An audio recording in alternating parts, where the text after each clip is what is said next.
앉으셔서 특별한 광고는 없고요. 우리 말씀 보겠습니다. 에스겔서 34장 20절에서 25절입니다. 에스겔서 34장 20절에서 25절 말씀. 우리 앞에 스크린 보시면서 같이 한번 이 말씀들은 읽어보겠습니다. 시작. 그러므로 주 여호와께서 그들에게 이같이 말씀하시되 곧 내가 살찐 양과 파리한 양 사이에서 심판하리라. 너희가 옆구리와 어깨로 밀어뜨리고 모든 병든 자를 뿔로 받아 무리를 밖으로 흩어지게 하는도다. 그러므로 내가 내 양떼를 구원하여 그들을 다시는 노략거리가 되지 아니하게 하고 양과 양 사이에 심판하리라. 내가 한 목자를 그들 위에 세워 먹이게 하리니 그는 내 종 다윗이라. 그가 그들을 먹이고 그들의 목자가 될지라. 나 여호와는 하나님이 되고 내 종 다윗은 그들 중에 왕이 되리라. 나 여호와의 말이니라. 내가 또 그들과 화평의 언약을 맺고 악한 짐승을 그 땅에서 그치게 하리니 그들이 빈들에 평안히 거하며 숲풀 가운데서 잘지라. 아멘. 여러분들에게 성탄의 은혜가 있으시기를 주님의 이름으로 축원합니다. 자, 이제 우리는 앞에는 좀 이따 보시고 지금은 저를 좀 주목해서 봐주셨으면 좋겠습니다. 의자도 아예 돌려서 이렇게 저를 보시면서 주목해서 보셨으면 좋겠습니다. 우리가 작년이나 올해 같은 경우 성탄절을 보니까 참 우울하게 보내고 있는 것 같아요. 거리에 보니까 똑같이 크리스마스 트리들도 장식을 해 놓았고 밤에 걸어가다 보면 간혹 가다가 이렇게 성탄절 찬송이 들려 나오는 경우도 있는 것 같습니다. 조명도 화려한 조명도 있고, 근데 문제는 사람이 없습니다. 오늘 보니까 이제 그 차량 운행을 잠깐 하면서 보니까 광염교회는 아예 예배를 안 드리는 거, 거기는 아예 예배를 안 드리는 것 같아요. 보통 예배를 드렸으면 차들도 많이 있고 사람도 많이 왔다 갔다 할 교회인데, 보니까 아예 예배도 안 드리는 것 같고. 그래서 25일 날 예배 안 드린다는 교회들이 좀 있었습니다. 내일 같이 하는 그런 교회들이 있더라고요. 그래서 이런 상황 속에서 이제 이런 생각을 하는 거죠. 넘어지면 어떻게 해야 될까요? 넘어졌으면 쉬어가라. 이런 말이 있잖아요. 이런 시도 있는 것 같더라고요. 넘어지면 쉬어가라 라는 그런 말이 있는 것처럼 우리가 그간은 바쁘게 그냥 좀 들떠서 성탄절을 보냈다면 오늘은 이 성탄절의 진짜 의미가 뭘까? 한번 이런 것들을 좀 생각해 보는 그런 시간이었으면 좋겠습니다. 젊은이들은 성탄절 하면 데이트하는 날로 생각을 해요. 데이트해요? 안 해요? 원래 사람은 만나고 헤어지고 합니다. 다 그 만남과 헤어짐 속에서 성탄절이 되면 데이트하는 날로 생각이 되죠. 그래서 이 성탄절에 데이트할 연인이 없으면 허전하고 옆구리가 시리고 이런 말들을 하기도 합니다. 그래서 이런 분위기를 돋우기 위해서 화려한 조명과 성탄절 캐롤과 또 성탄절이 되면 항상 화이트 크리스마스가 되기를 원하는 그런 이벤트를 하기도 하고요. 교회를 보니까 교회는 예전까지 계속 보면 저는 이제 그건 하지 말아야겠다는 생각 때문에 24일 날 아이들 재롱잔치 같은 건 안 합니다. 우리 교회는 아직 그런 건 한 번도 한 적이 없어요. 오히려 선물을 모아서 약자들에게 나눠드렸죠. 저희는 지금까지 계속 해왔던 것들이. 경비 아저씨에게 선물을 드린다던가, 그날도 버스 운전하시는 분들에게 선물을 드린다거나, 이런 일들을 우리가 지금까지는 해왔었습니다. 근데 교회는 아이들이 장기 자랑을 하고 부모님들은 아이들이 장기 자랑하는 것을 보면서 박수치는 날, 그게 성탄절 이브였습니다. 예수님의 탄생을 알리기 위해서 새벽송을 돌기도 했었어요. 근데 새벽송이 목적이라기보다 하기 때문에 하는 것이었었고, 어렸을 때 기억해 보니까 새벽송보다는 새벽송 돌고 나서 생기는 그 과자, 이 짭짤함, 이런 것들이 더 눈길을 끌었던 것 같습니다. 그리고 아이들에게는요, 우리 예나야, 혹시 산타크로스 와서 선물 주고 갔어? 선물 안 주고 갔어? 산타크로스가 있어요? 네. 자, 저렇게 현실을 제대로 직시하며 살아가는 우리 아이들 참. 예봄이도, 예준이도 얼마 전에 그러더라고요. 산타크로스는 아빠 엄마지 뭐.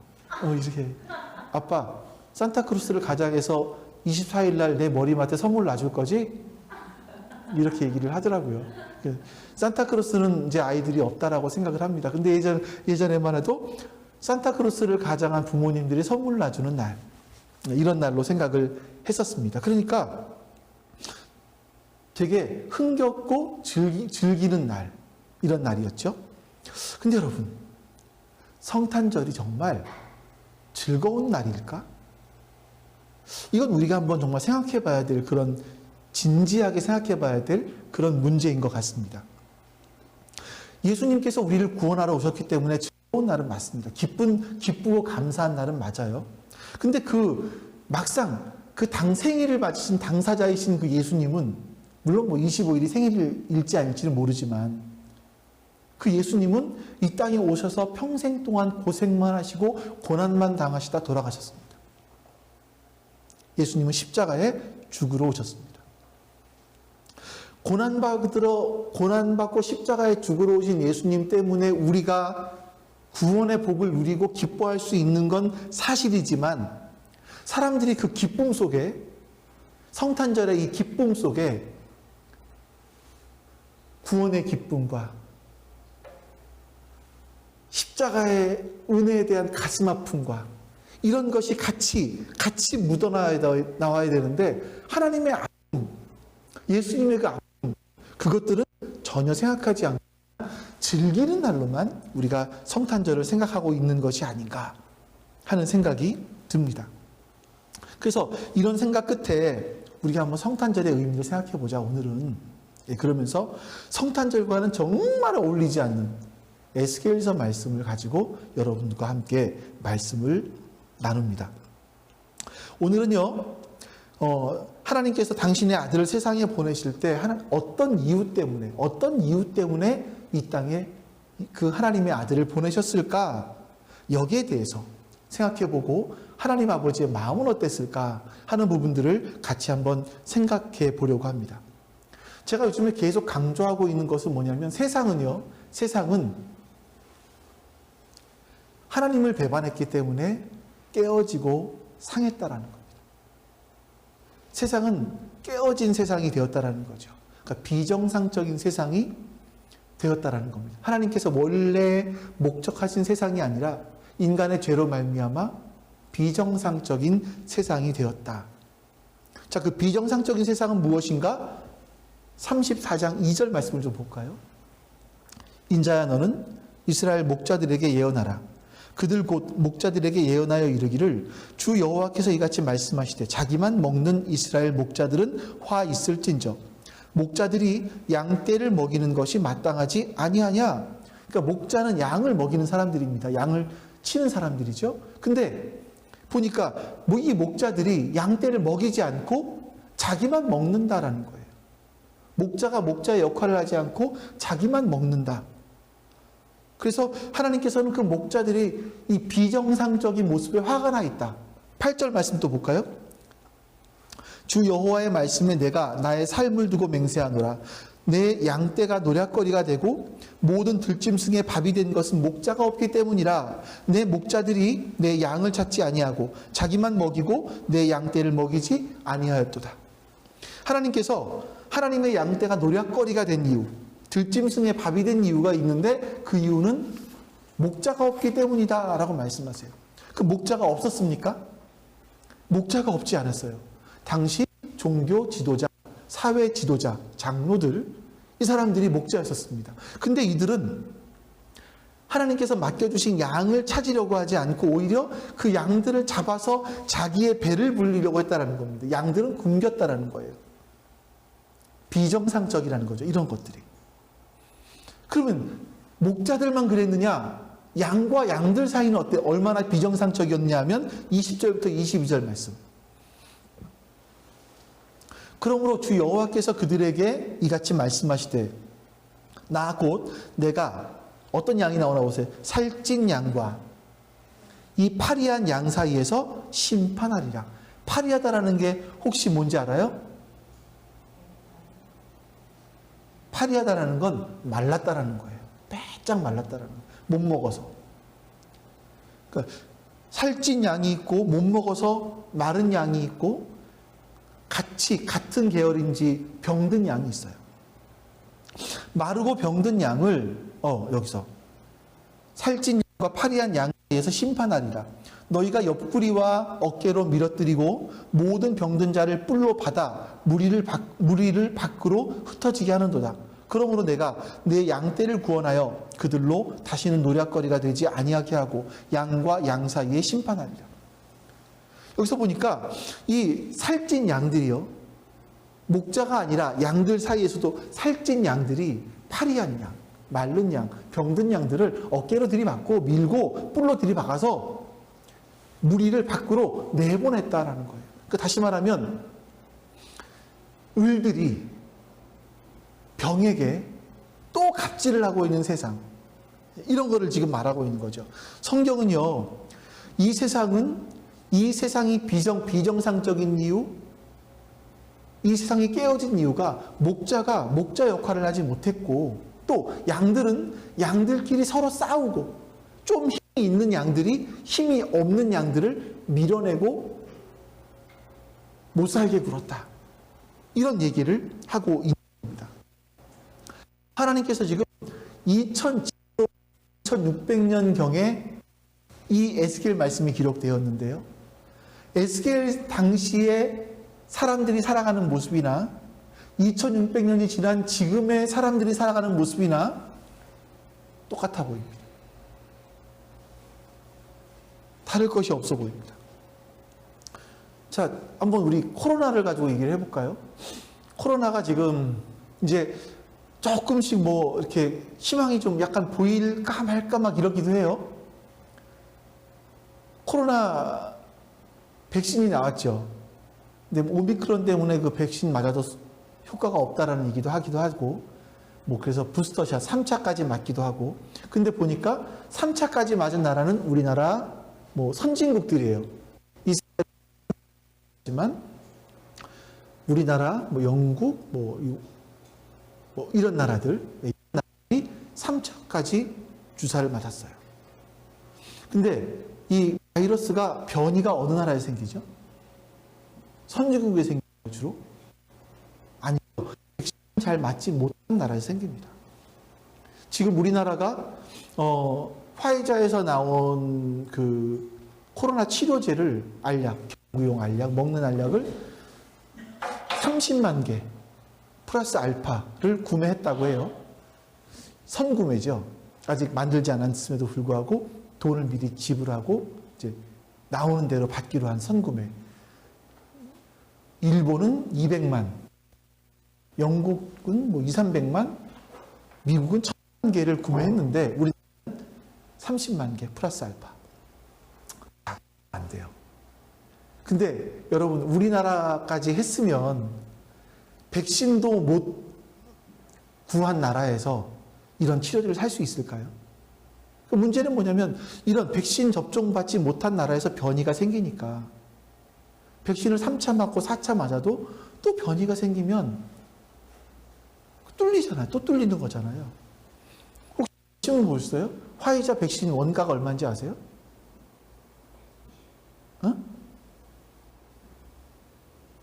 혹시 아세요? 팔리는 가격? 팔리는 가격이 34,562원이에요. 영국에서 나온 신문에 나온 거예요. 그러니까 파운드를 원화로 계산하니까 약 34,562원인데 원가는 약 1,193원이에요. 그러니까 대략만 봐도 37배의 폭리를 취하고 있는 거예요. 화이자에서.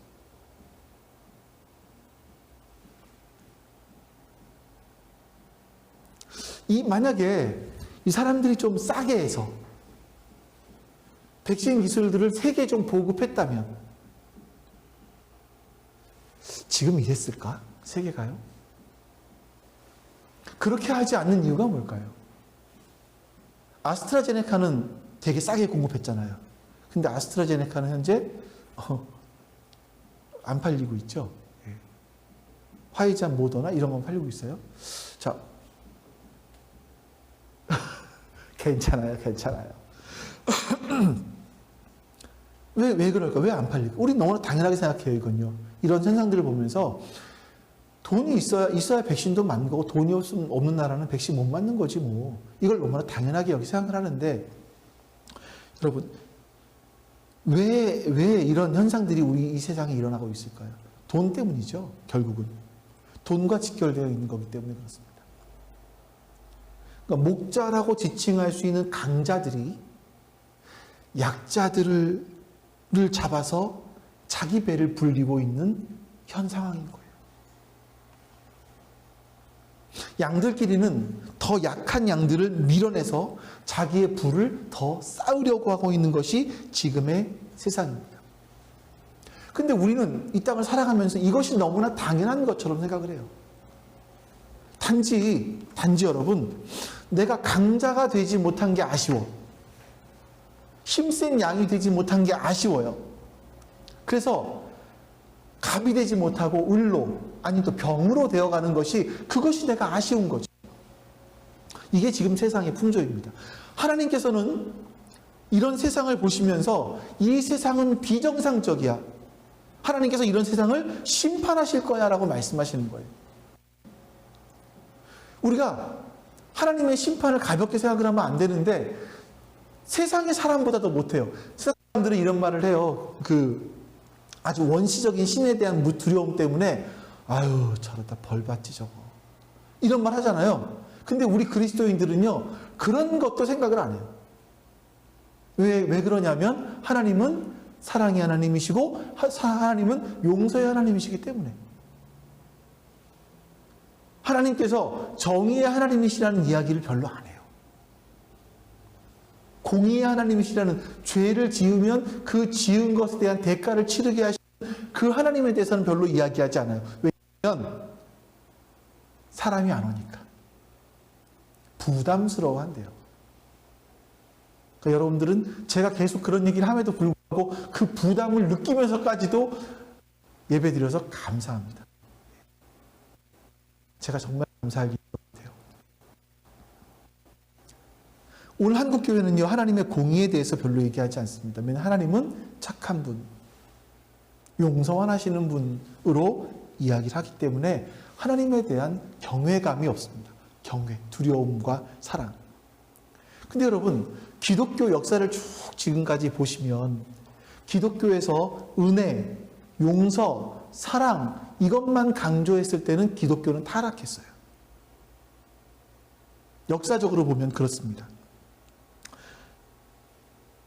성경을 보시면 하나님 분명히 심판하시는 분이다라고 말씀하고 있어요.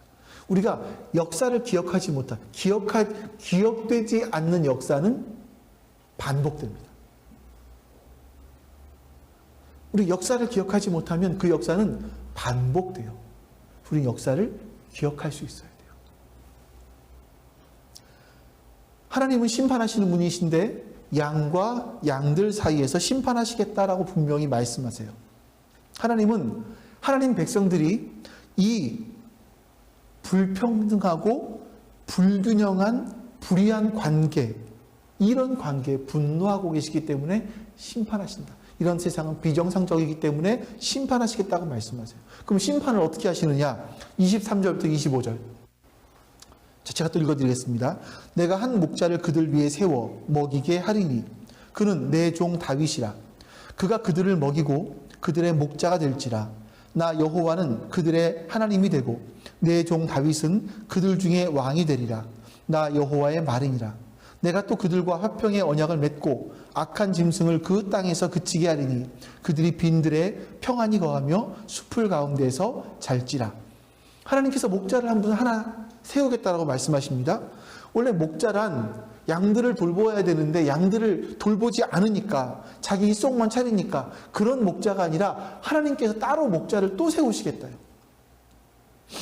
양들은 양들끼리 서로 돌봐야 되는데 그것도 아니라 힘센 양이 힘이 약한 양의 갑질을 하니까 하나님은 이 세상을 심판할 목자를 세우겠다라고 말씀하십니다.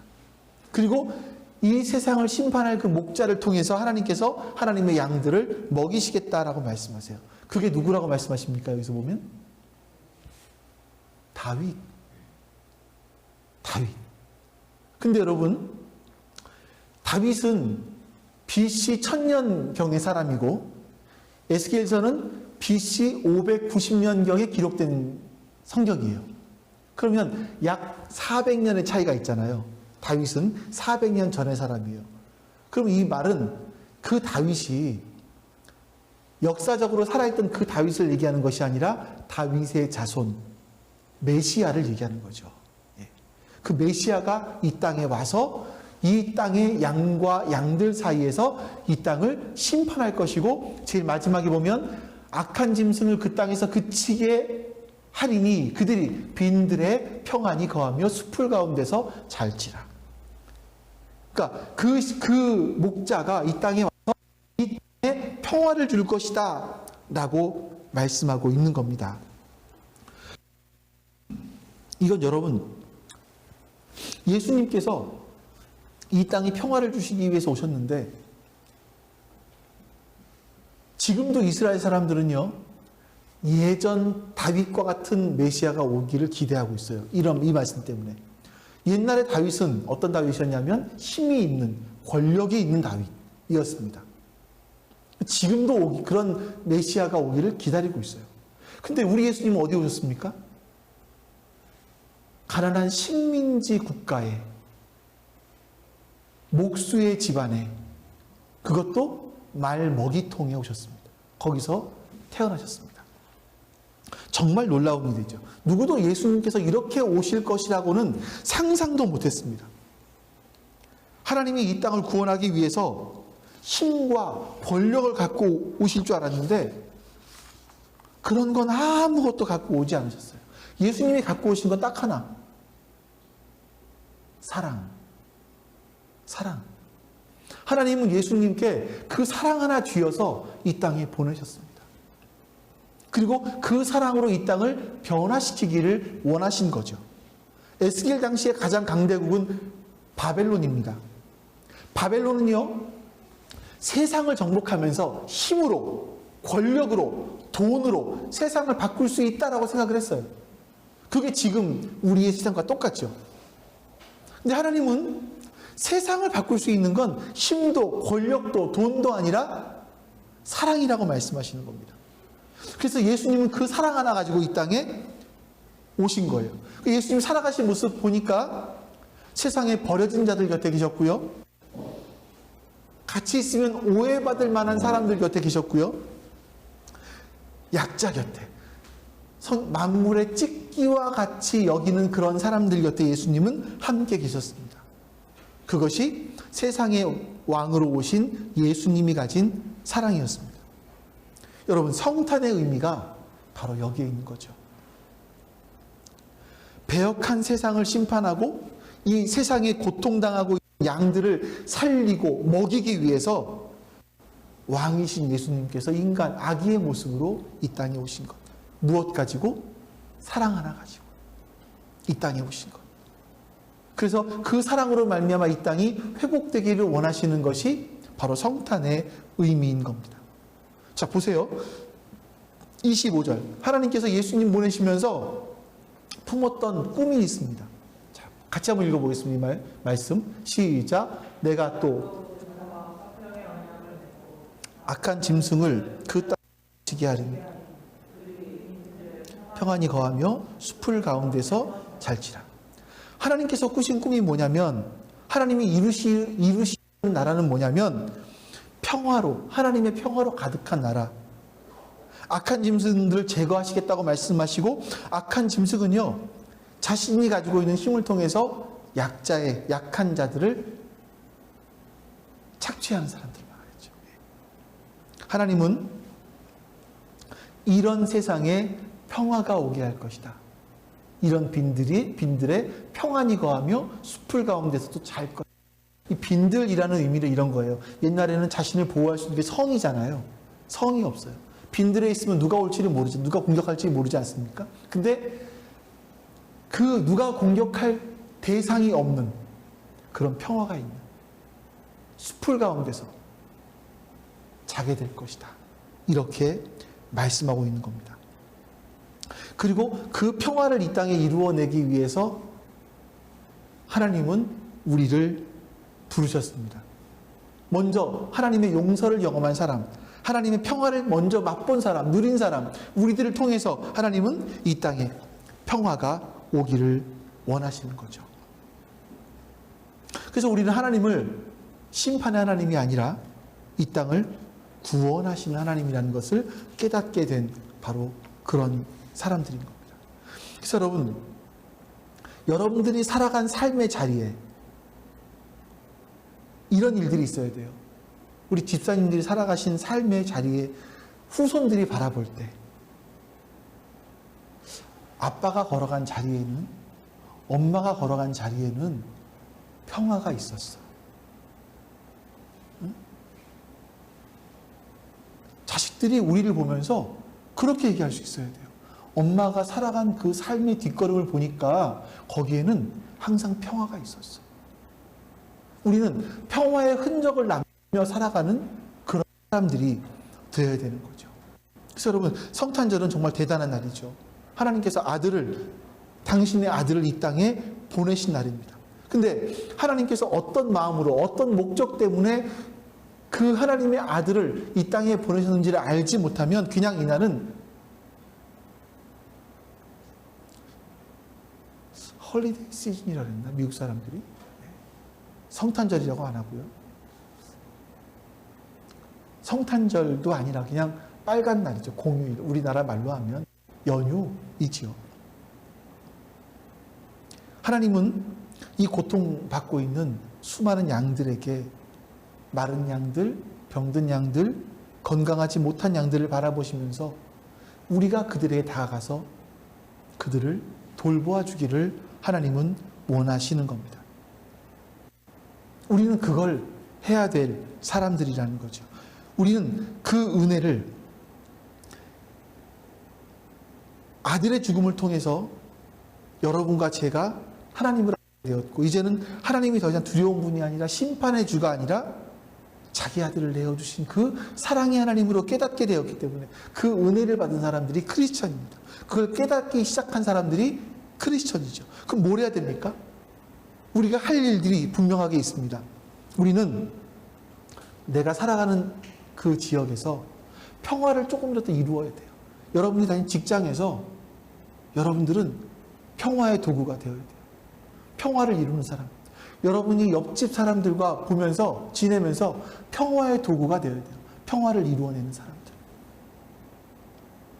내 주변 사람들이 조금이라도 더 사람 사는 것 같이 느낄 수 있는 그런 세상을 우리가 만들어야죠.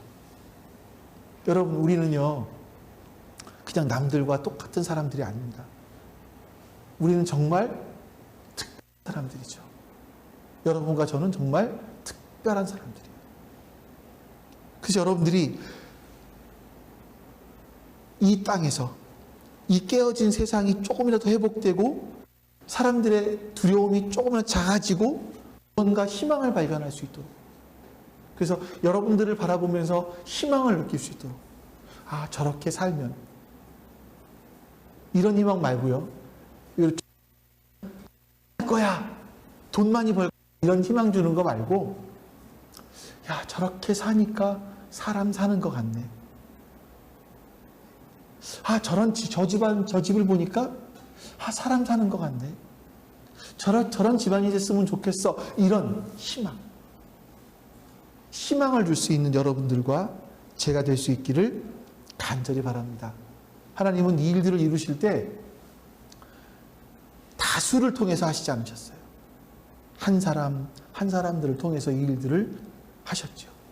2021년이 이제 며칠 안 남았습니다. 22년 맞이하고 있는데 하나님께서 그 아들을 세상에 보내신 그 하나님의 마음, 그 마음을 품고요. 내 삶의 현장에서 한 명씩, 두 명씩 그 사람들에게 우리의 평화가 흘러갈 수 있도록 여러분 그런 마음들을 한번 가져보시길 바랍니다. 여러분들 오늘은 이렇게 기도할 거예요. 말씀 마치는데 이렇게 기도할 겁니다. 우리 유튜브로 보시는 분들도 마찬가지입니다. 이렇게 기도할 겁니다. 내가 올 마지막 지금 한 5일 남은 5, 6일 남은 이 시간 동안에 평화를 흘려보낼 수 있는 사람이 누구일까? 좀 평화를 전해줄 수 있는 사람이 누구일까를 한번 생각해 보시고 기도하시면서 지금 기도하시면서 생각해 보시고 평화를 흘려보낼 수 있는 나에게 힘을 달라고 또 하나님 앞에